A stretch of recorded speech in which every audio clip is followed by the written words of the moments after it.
Kabayan ay yellow corn kabayan itong banda rito. Kaya alam yung yellow corn, paano mo laman yellow corn? Kasi yung ano niya, yung dahon niya ay patayo. Hindi katulad ng white corn, yung dahon niya parang bumaba. Kaya tingnan natin kabayan kung yellow corn, patunayan natin na yellow corn. Hindi madali ang buhay magsasakabay ito. Yan. Yan o. Ano? Yan. Tingnan nyo. Yung naiwan na lang puso. Yung ano, yun na niya. Pakaw sa Bisaya. Oh. No. Tingnan natin kabayan ang inatake ng daga. Yung pananim na mais. Ito na oh. Tingnan natin kabayan. Napakita ko sa inyo kabayan. Yan oh, dito tayo sa ilalim. So, tingnan nyo oh. Oh. Ito no. Ito, lahat oh. Yan oh. Yan. Hindi pa nakatikim yung may-ari. Pero inatake ng mga daga. Eh kung hindi ito malawak kabayan, baka hindi ka na matira. Walang matira sa'yo. Yan oh. Tingnan nyo. Oh. Good. Yan, pakita ko sa inyo oh. Oh. Sabi dito. Mayroong kasabihan sa mga matatanda kapag inatake yung mga ano mo, yung mga pananim mo, katulad nito mais.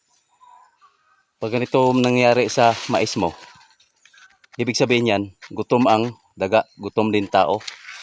Kaya ito, tingnan nyo.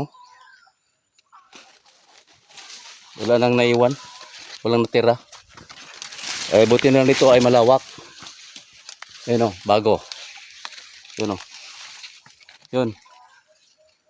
Kaya titiis lahat ng magsasaka. Yung ganito pangyayari, inatake ng mga daga, yung pananim. Kung halimbawa ay maliit yung sakahan mo, yan ang problema. No? Wala kang... Ito ang matinding kalaban sa magsasaka kabayan. Ito na, yun o.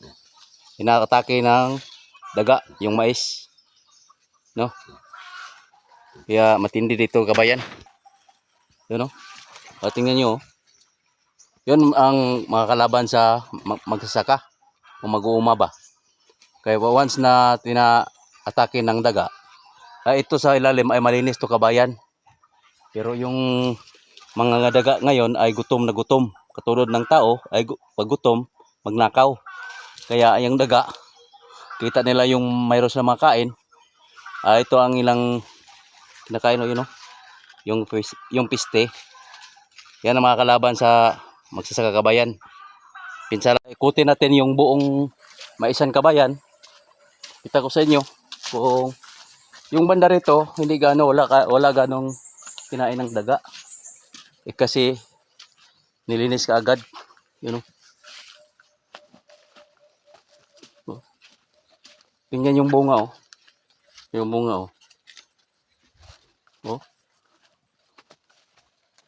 Yun. Dito wala banda rito. Doon sa kabilang side ay maraming kinakain. Ito. So yun o. Sobrang taas yung mais. Yun o.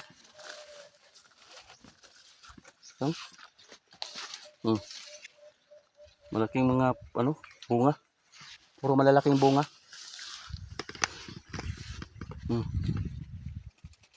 Malaking bunga. Yan. Oh, malaking bunga no. Saan natin yung ibang kabayan, yung area ng yellow corn para ipakita ko sa inyo ay sobrang taba ang mga pananim dito. Kabayan ay yung variety nito, white corn. Ito white corn ito. Ano? Oh. Tingnan nyo. White corn. At pakita ko sa inyo mamaya yung yellow corn.